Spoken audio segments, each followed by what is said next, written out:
መሐመድ ነው የ6 ዓመት ልጅ ደፋሪ። ቆይ በስነ ስርዓት ነው፣ ችግር የለውም። ከሁሴን ፊት ነው ያለው። የ6 ዓመት ልጅ አላገባም መሐመድ። ቆይ ተረጋጋ፣ ቀስ እኮ ቀስ ተረጋጋ፣ ቀስ በለ አንዴ።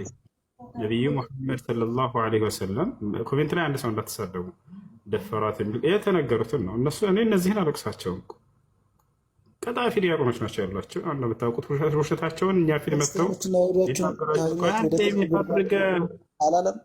እንዴት አድርግ ቆይ አንድ ጊዜ ደፈራት የሚል ቃል ታሳየኛለህ መጽሐፍ ቅዱስ ላይ ሆነ ሳትሳየኝ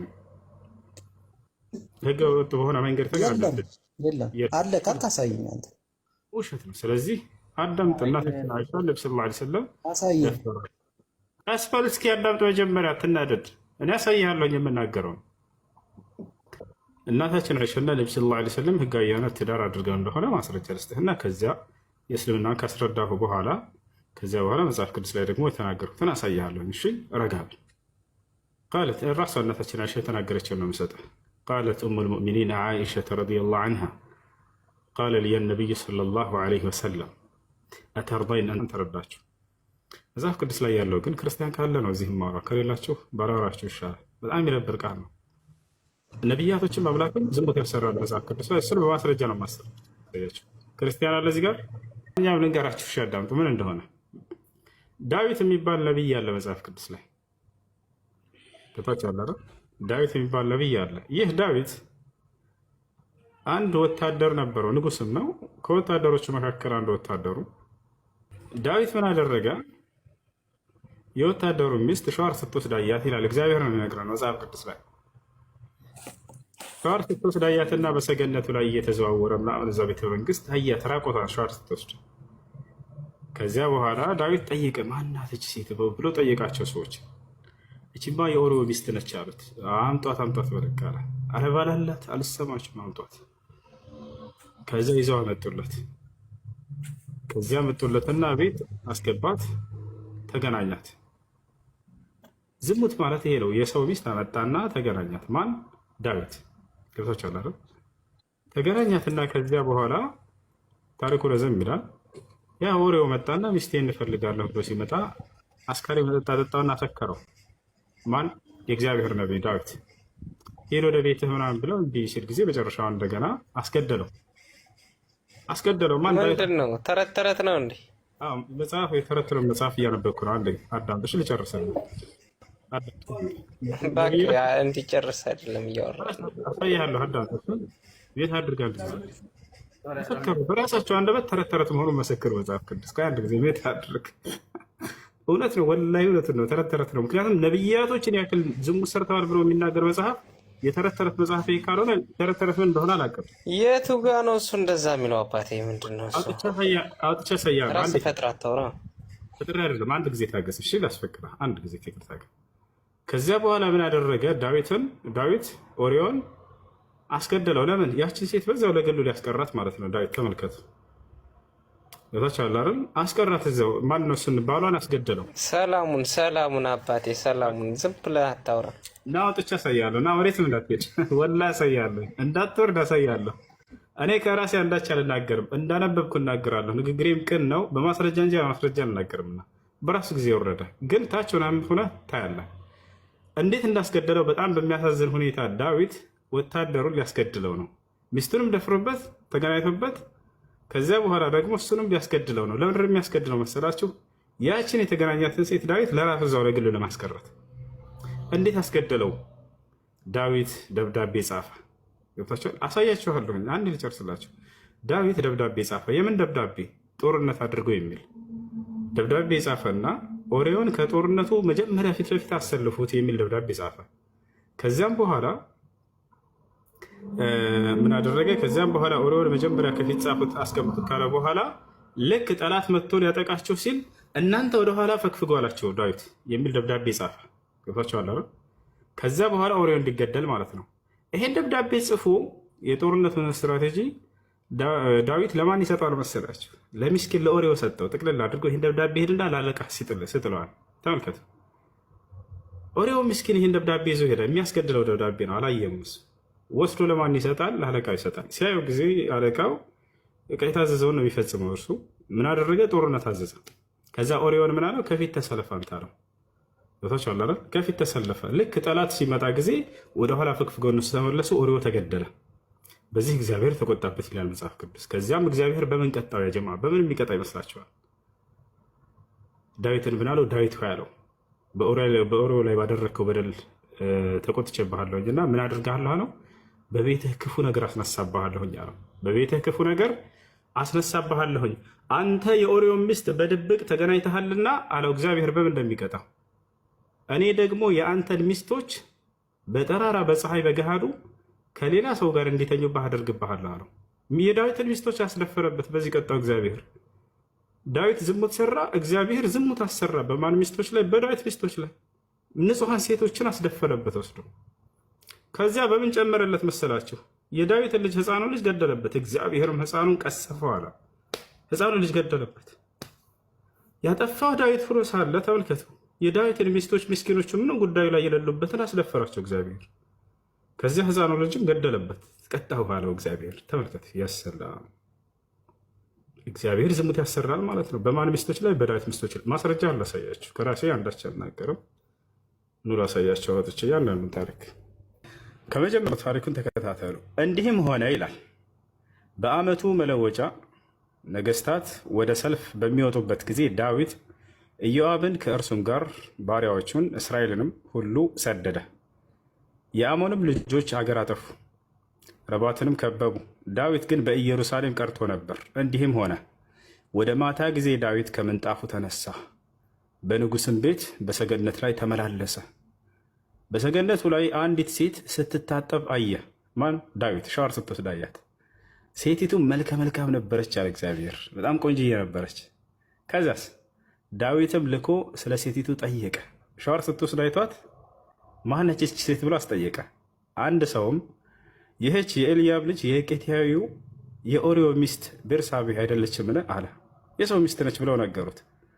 ዳዊት ተመልከቱ፣ አምጧት ሌለው። ዳዊትን መልእክተኞችን ልኮ አስመጣት። ያሰላም የሰው ሚስት ነች እያሉት፣ ነቢይ ነው ዳዊት አስቡ። የሰው ሚስት ነች እያሉት አምጧት ብሎ አስመጣት። ከዚያ ሊያደርጋት ነው፣ ሊገናኛት ነው፣ ሊያስረግዛት ነው። ወደ እርሱም ገባች፣ ከርኩሰቷም ነጽታ ነበርና ይላል፣ ከወር አበባዋ ማለት ነው። ከዚያስ ከእርሷ ጋር ተኛ። ያሰላም ወደ ቤቷም ተመለሰች። የሰው ሚስት ነች እያሉት የእግዚአብሔር ነቢይ ቤቷ አስገብቶ ተገናኝቷት ላካት። ነቢያቶች ዝሙት ሰሩ እያለ የሚናገር መጽሐፍ፣ ወላሂ የነቢያቶች ጠላት ነው መጽሐፍ። ለዚህ ነው አምላካችን ሜት አድርግ።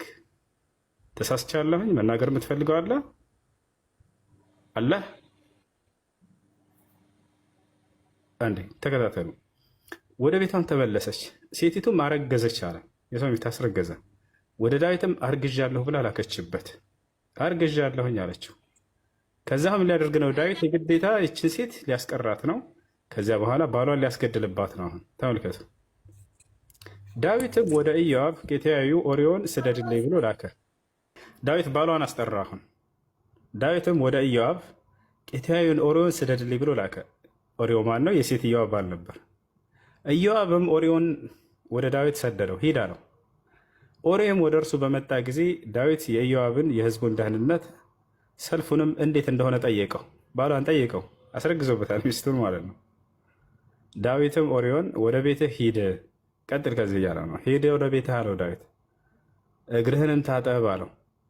ኦሪዮም ከንጉሱ ቤት ሲወጣ ማለፊያ የንጉስ መብል ተከትሎት ሄደ ይላል። ኦሪዮ ግን ከጌታው ባሪያዎች ሁሉ ጋር በንጉስ ቤት ደጅ ተኛ፣ አልሄደም። ዳዊት ማን ነው? ኦሪዮ እዚያው የንጉሱ በር ላይ ቁጭ አለ ከባሪያዎቹ ጋር። ወደ ቤቱም አልወረደም፣ አልሄደም ወደ ቤቱ። ሚስቱን አልሄደም። ኦሪዮ ወደ ቤቱ አልሄደም ብለው ለዳዊት ነገሩት። ይሄ ሰው አልሄደም አሉት። ዳዊትም ኦሪዮን አንተ ከመንገድህ የመጣህ አይደለህምን? ስለምን ወደ ቤትህ አልወረድክም አለው። ለምን አትሄድም ወደ ቤትህ አለ። ኦሪዮም ዳዊትን ታቦቱና እስራኤል ይሁዳን በጎጆ ተቀምጠዋል፣ ጌታዬ ኢዮአብና የጌታዬን ባሪያዎች በሰፊ ሜዳ ሰፍረዋል። እኔ ልበላና ልጠጣ ወይስ ከሚስቴ ጋር ልተኛ ወደ ቤት እሄዳለሁ አለ። ምስኪን ሚስቴ የለችም እዛ። በሕይወትህና በሕያው ነፍስህ እምላለሁኝ አለው። በሕይወትህና በሕያው ነፍስህ እምላለሁ ይህን ነገር አላደርገውም አለው። በሰውዬ ማለት ነው። ተመልከት። ዳዊትም ኦሪዮን ዛሬ ደግሞ በዚህ ተቀመጥ፣ ዛሬ እዚህ ተቀመጥ፣ ችግር የለው እያለ ነው። ነገም አሰናብትሃለሁ አለው። በቃ ዛሬ ተቀመጥና ነገ ልክሃለሁ። ኦሪዮም በዚያ ቀንና በነጋው በኢየሩሳሌም ተቀመጠ።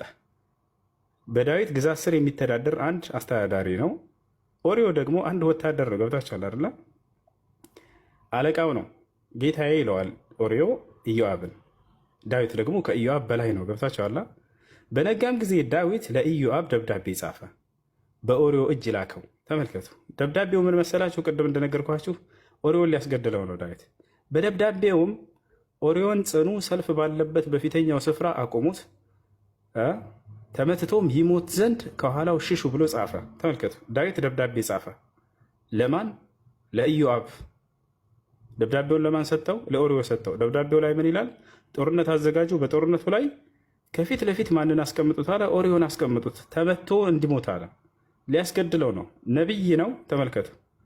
ሚስቱን ለመቀማትና እዚያው ለማስቀረት ብሎ ይህን እያስገድለው ነው።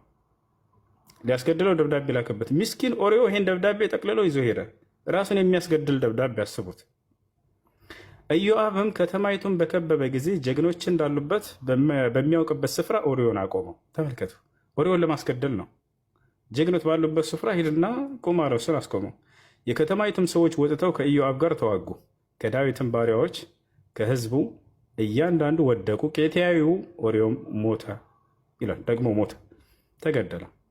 ተመልከቱ። ኢዮአብም ልኮ በሰልፍ የሆነውን ሁሉ ለዳዊት ነገረው። ለመልእክተኞችም እንዲህ ብሎ አዘዘው፣ የሰልፉን ነገር ሁሉ ለንጉሱ ነግረህ በፈጸምክ ጊዜ ስትዋጉ ወደ ከተማይቱ ለምን ቀረባችሁ?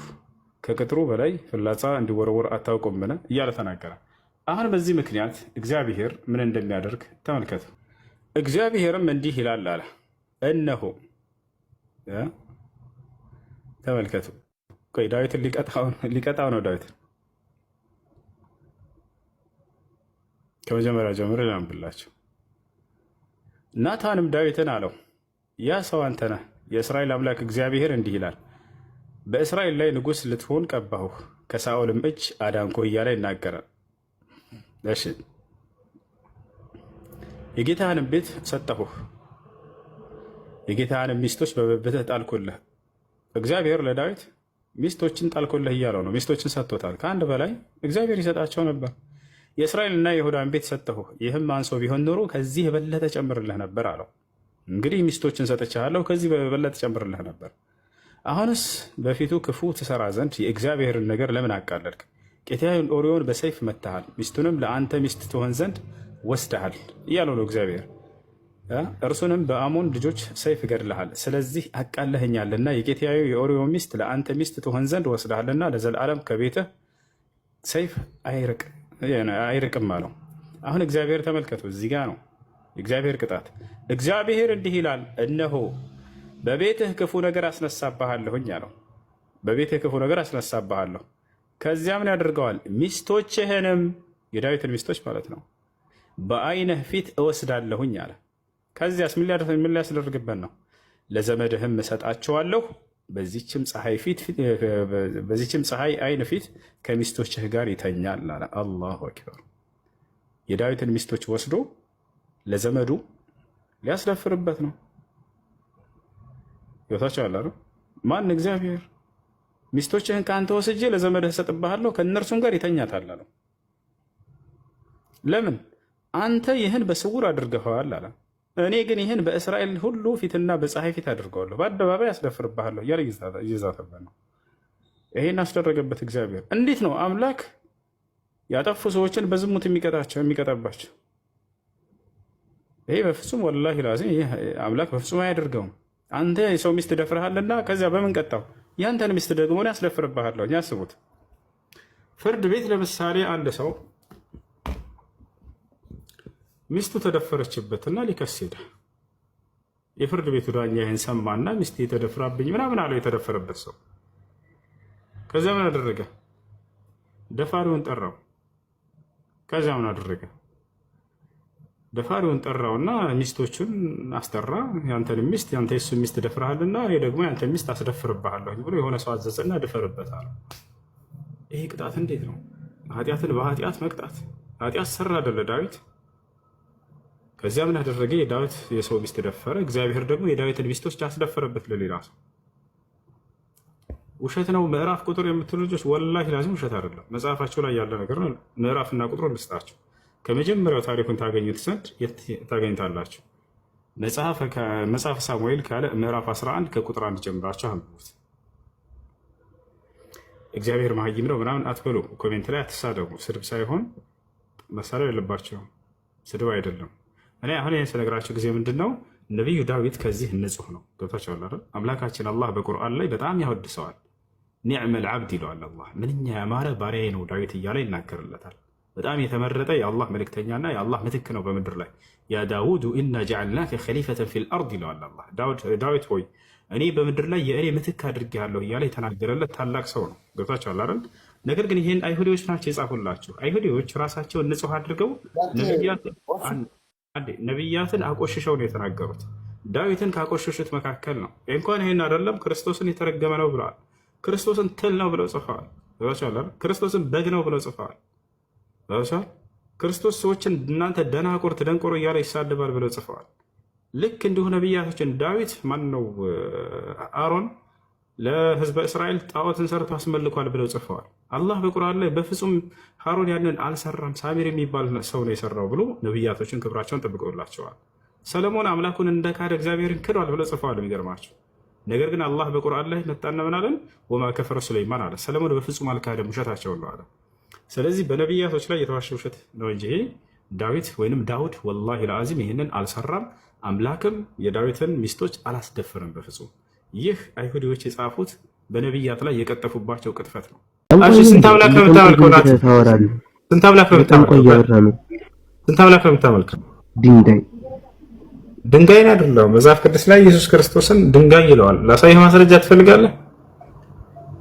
ላሳየህ ና ቆይ፣ ከመጽሐፍ ላሳየህ ኢየሱስ ክርስቶስን ድንጋይ ሳይሆን ግንበኞች የናቁት ድንጋይ እሱ የማዕዘን ራስ ሆነ ማለት ግንበኞች የናቁት ድንጋይ ማለት አሁን ዓለም ላይ ያሉ ሰዎች ኢየሱስ ክርስቶስን የማይቀበሉት እሱ ሰው ነው። እሱ እንደዚህ ድንጋይ የተባለው ማን ነው? ግንበኞች የናቁት ድንጋይ የተባለው ማን ነው? እሱ እኮ ድንጋይ ሆኖ ሳይሆን ሁሉን ነገር በቀጥታ ሰው እሱ እኮ ምሳሌ ነው። ለምሳሌ አይደለም ጥያቄ። አሁን እዚህ ቦታ ላይ ግንበኞች የናቁት ድንጋይ የተባለው ማን ነው ነው? እኔ ነኝ ወይስ ኢየሱስ ክርስቶስን? መጽሐፍ ቅዱስ ኢየሱስ ክርስቶስን በምሳሌ ግንበኞች የናቁት ድንጋይ እሱ ግን የማዕዘን ሁሉ ራስ ነው። የማዕዘኑ ሁሉ ራስ ነው። ምን ቆታል? ግንበኞች ቀስ በለ። አሁን ምሳሌ ንግግር ነው የሚለውን ችግር የለውም እቀበልሃለሁ እኮ። አይ አደቤት አድርጉት። ምሳሌ ንግግር ነው የሚለውን ከዛ በኋላ እንቀበልሃለን። ግን ይሄ ጥቅስ ማንን አስመልክቶ ነው የተባለው? የማዕዘን ራስ ድንጋይ የተባለው ማን ነው? መጽሐፍ ቅዱስ ላይ የማዕዘን ራስ ኢየሱስ ክርስቶስ ነው። ያው የማዕዘን ራስ ብለህ ዝም አትበል። ቃሉን ሙሉ አንብቦ የማዕዘን ራስ ድንጋይ የተባለው ማን ነው? መጽሐፍ ቅዱስ ላይ ኢየሱስ ክርስቶስ ነው። አሜን ነው ጌታ። አሁን ማብራራት ትችላለህ። ስለዚህ ድንጋይ ተብሏል ኢየሱስ ክርስቶስ። አመሰግናለሁ። አይ እሺ፣ እዚህ ጋር አሁን አይሁዶች ኢየሱስ ክርስቶስ ወደ ገዛ ወገኖቹ መጣ፣ የገዛ ወገኖቹም እሱን እኔ ከአብርሃም በፊት ነኝ ምናምን ሲል እንዴ የ30 ዓመት ጎረምሳ እንዴት እንደዚህ ይናገራል ብለውት አላመኑበትም፣ ናቁት። ለምን ናቁት? ስለዚህ መጽሐፍ ቅዱስ እንደዚህ አለ፣ እነርሱ ግንበኞች፣ ስለዚህ ይላል ግንበኞች የናቁት ድንጋይ አለ እርሱ ግን የማዕዘን ራስ ሆነ እና አይሁዶች ብቻ አይደለም የናቁት። አሁንም በእኛ ዘመን ብዙ ሰዎች የሚንቁት አሉ። ብዙ ሰዎች ኢየሱስ ክርስቶስን ይንቁታል። ምን ብለው? እሱ ተራ ነው፣ እሱ እንደዚህ ነው፣ እንደዛ ነው ብለው። እሱ ግን ምንድነው? እሱ የማዕዘን ሁሉ ምንድነው? ራስ ነው። እሱ የማዕዘን ሁሉ ራስ ነው። ስለዚህ መጽሐፉ የሚናገረው አይሁዶች እሱን ስለናቁት፣ እሱን በተሳሳተ መንገድ ስለቀረጹት፣ እሱን ዝም ብሎ ተራ ሰው የ30 ዓመት በቃሽ እና አመሰግናለሁ። ልጁ ድንጋይ ስላለ ነው። መጽሐፍ ቅዱስ ላይ ግን የተከበረውን ታላቁን መልእክተኛና ነብይ ክርስቶስን ያክል ድንጋይ ብሎታል። እሺ ለማንኛውም ስንት አላህ በዚያ ላይ ጸጋን ይጨምርለታል። ሰውዬ ግን ቁጭ ብሎ ዱዓ እያደረኩኝ ነው ብሎ ተቀምጦ ሰበብ ሳያደርስ ቢቀመጥ ይሄ ሰውዬ በትክክል በአላህ እንትን አላመነም። እንደሱ አይደለም፣ ሰበብ ማድረስ አለበት። ሰውዬ መጣና ወደ ነብዩ ሰለላሁ ዐለይሂ ወሰለም ጋር ስልህ በጣም ኦቨር አዳምጠኛለህ? ከይቅርታ ጋር ምሳሌ ልስጥ። ሰውየው ወደ ነቢያችን ሰለላሁ ዐለይሂ ወሰለም ጋር መጣ። ግመል ይዞ ውጭ ላይ ይዞ ግመል ቆሟል። ልሰራትና በአላህ ላይ ልመካ ወይንስ ዝም ብዬ ሳላስራት አላህ ይጠብቅልኛል ብዬ በእርሱ ላይ ልመካ አላቸው። ሰራትና በአላህ ላይ ተመካ አሉት። አየህ፣ ሰበብ ማድረስ አለበት። ያ ነው። ስለዚህ አንተ ሳትንቀሳቀስ ቤት ሆነ ዝም ብዬ ዱዓ አደርጋለሁኝ የጠየቅኩት ነገር መምጣት አለበት ይመጣልኛል ብሎ ማሰብ ይሄ ስህተት ነው። አንድ ወጣት ልጅ ነበር ይባላል እንደ ምሳሌ። ያ ወጣት ልጅ ወደ ሆነ ሸህ ጋር ይሄድና ገጠሩ ላይ ያ ሸህ እንዳው ዱዓ አድርጉልኝ አላህ ልጅ እንዲሰጠኝ ብሎ ይጠይቃቸዋል። የሆነ ሀዲያ ነገር ገንዘብ ሰጠት አድርጓቸው ይሄዳል። እንደዚህ ብሏቸው እሺ አብሽር ልጅ ዱዓ አድርጋለሁ አላህ ልጅ እንዲሰጥህ አሉት ይባላል። በቀጣዩ ዓመት መጣ። ያንም ስጦታ ሰጣቸውና ያ ሼክ እንዳው ዱዓ አድርጉልኝ አላህ ልጅ እንዲሰጠኝ አላቸው። አብሽር ልጅ ዱዓ አድርጋለሁ አላህ ልጅ እንዲሰጥህ አሉት። አሁንም ሄደ። በሶስተኛው ዓመት መጣ። ያ ሼክ እንዳው አላህ ልጅ እንዲሰጠኝ ዱዓ አድርጉልኝ ብሎ ሰጣቸው። ቆይ አሉት እና አሁን ስጦታውን ያዘውና ልጅ ለመሆኑ አግብተሃል ወይ አሉት። አይ አላገባሁም ለማግባት አስቤያለሁ አላቸው። ሰውየው ሚስት አላገባም፣ ነገር ግን ልጅን አላህ እንዲሰጠኝ ዱዓ አድርጎልኝ እያለ ዱዓ ያስደርጋል። ሰበብ ሳይዝ ማለት ነው። አየህ አይደለ? ልክ እንደዛ ማለት ነው። ሰውየው ሰበብ ሳይዝ ዱዓ ማድረግ ማለት ይህ ስህተት ነው። ሰበቡን መያዝ አለበት እና ያ ነው። እሺ እኮ ከመጠን በላይ ነው ሰበብ ማድረስ ያለበት ወይስ በቃ በመጠኑ ነው? በመጠን መደረግ ያለበትን ያድርግ። ሰውየው ሰው ለማግኘት ጥረት ያድርግ። በዚያ ላይ ዱዓ ያድርግ። አላህ ሱብሓነሁ ወተዓላ በዚያ ላይ ይጨምርለታል። ጨመሩ መልካም ከሆነ ይጨምርለታል።